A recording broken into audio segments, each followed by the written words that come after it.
I've had quite a few people asking about novels, books. Of course, I'm not going to read you a novel in this, but I do have a list that I use in my literature class of books that people should read. And they're not necessarily the very greatest of the great. Some of them probably would fall into that category. But mostly they're books that you should read. They're books that are going to make you a better person, a smarter person, and an educated, well-rounded human being, which is always kind of nice to have to deal with instead of the guy in Walmart that's throwing something at his kid and yelling, "Shut the fuck up." You know, that's, I guess there's a place for that guy, but there's a better place for you people who, you know, just elevate a little bit. And the first book on the list is To Kill a Mockingbird. I can't believe that I get college students who've never read To Kill a Mockingbird. I know people with PhDs who have never read To Kill a Mockingbird. And I'm not too sure it's not the most important book to be read ever, but it's definitely one of those. So if you've never read To Kill a Mockingbird, it's not hard to find. You can get a copy.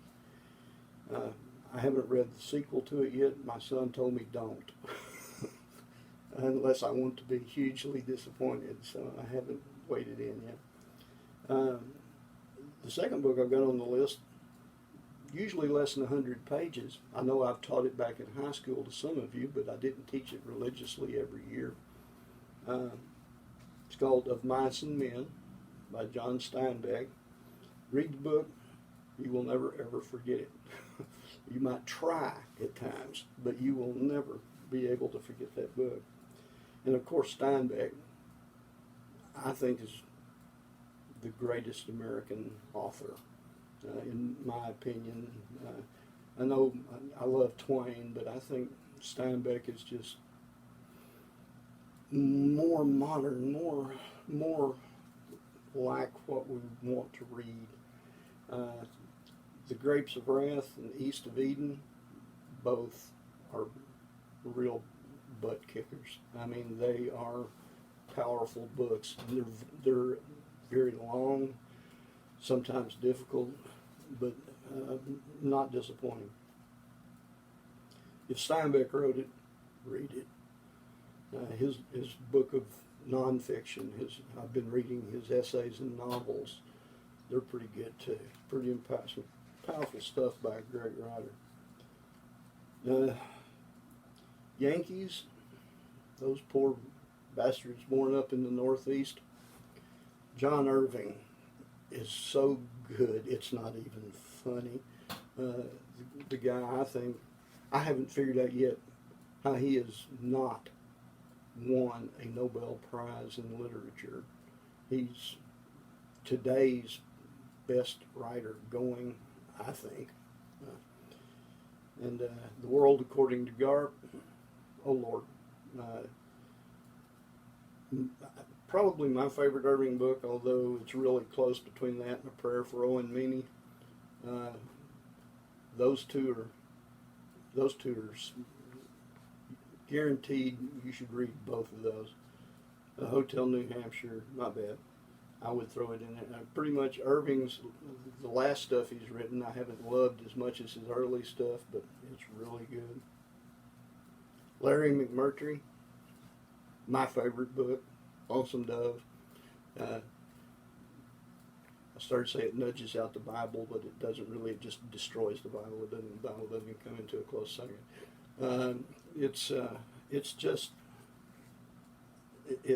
you don't have to like westerns. You don't have to give a flip about cowboys. It's just an unbelievably great piece of literature. Some of the best characters ever created. And McMurtry didn't even know he was creating these great characters. He actually thought his series of Barry Bender novels were his best work, and I hated those. So this guy has written my favorite book and possibly my least favorite book. which is one of the Gus and Call trilogy. I don't remember which one it is. I just hate it so much. I can't bear to read it. But basically, he's destroying the characters he created in Lonesome Dove. I think out of jealousy, like Dumas with Sherlock Holmes. But still good stuff.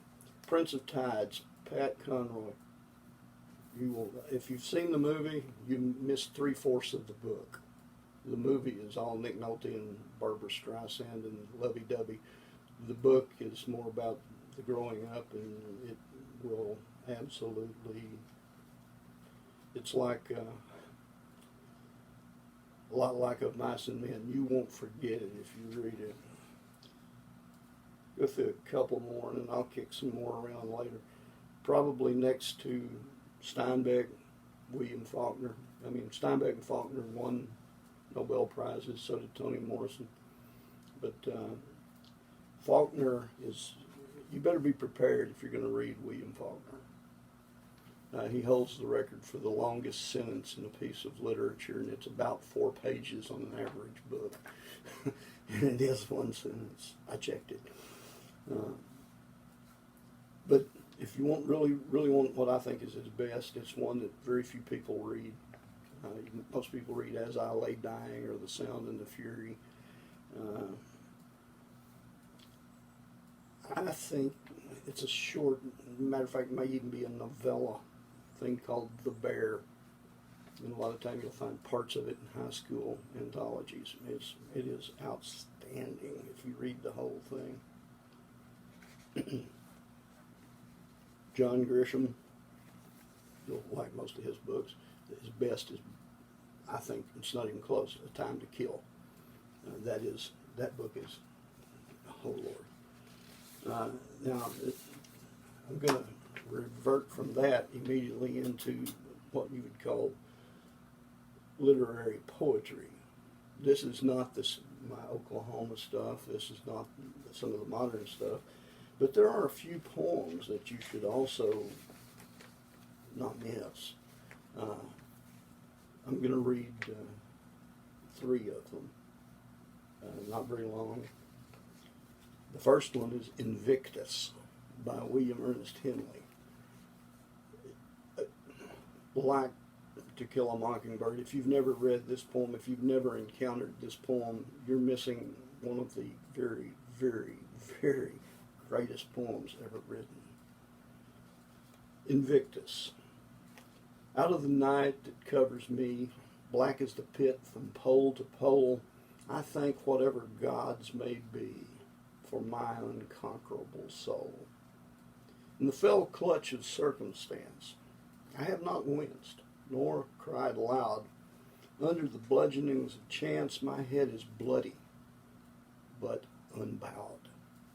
Beyond this place of wrath and tears looms but the horror of the shade, and yet the menace of the years finds and shall find me unafraid. It matters not how strait the gate, how charged with punishments the scroll.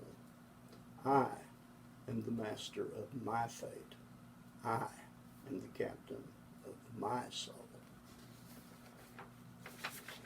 That right there, that's who to blame in all your lives for everything that ever went wrong. It's not your mama and it's not the devil. It's good old you. And when you get something right, same thing. It's you. William Butler Yeats, since my Irish friend may listen in, wrote a poem called The Second Coming, right after World War I, when we were all believing that was the war to end all wars. He didn't quite buy it. And this is a very, very, very famous poem, very well known in literature that most people should be familiar with. The Second Coming. Turning and turning in the widening gyre, the falcon cannot hear the falconer. Things fall apart. The sinner cannot hold. Mere anarchy is loosed upon the world.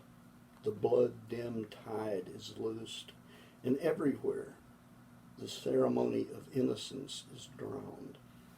The best lack all conviction, while the worst are full of passionate intensity. Surely some revelation is at hand. Surely the second coming is at hand. The second coming.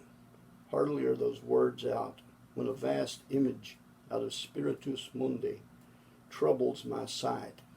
Somewhere in sands of the desert, a shape with lion body and the head of a man, a gaze blank and pitiless as the sun, is moving its slow thighs, while all about it real shadows of the indignant desert birds. The darkness drops again, but now I know that 20 centuries of stony sleep were vexed to nightmare by a rocking cradle, and what rough beast, its hour come round at last, slouches toward Bethlehem to be born. Not a lot of positive there, but if you paid any attention, there's 4 or 5 lines in there that have been shifted into other words before. And one more poem, because it is like those two, it is a heavy message poem trying to tell people to be alert and pay attention. It's called Traveling Through the Dark by a more modern poet, William Stafford. He just passed a few years ago. Traveling through the dark, I found a deer, dead, on the edge of the Wilson River Road. It is usually best to roll them into the canyon. That road is narrow. To swerve might make more dead. By glow of the taillight, I stumbled back of the car and stood by the heap, a doe, a recent killing. She had stiffened already, almost cold. I dragged her off. She was large in the belly. My fingers touching her side brought me the reason. Her side was warm. Her fawn lay there waiting, alive, still, never to be born. Beside that mountain road, I hesitated. The car aimed ahead its lowered parking light. Under the hood purred the steady engine. I stood in the glare of the warm exhaust turning red. Around our group, I could hear the wilderness listen. I fought hard for us all, my only swerving, then pushed her over the edge into the river. So we're all traveling through the dark. We think we know what to do, we think we know where we're going, and then it happens. So that's William Stafford in a brilliant poem.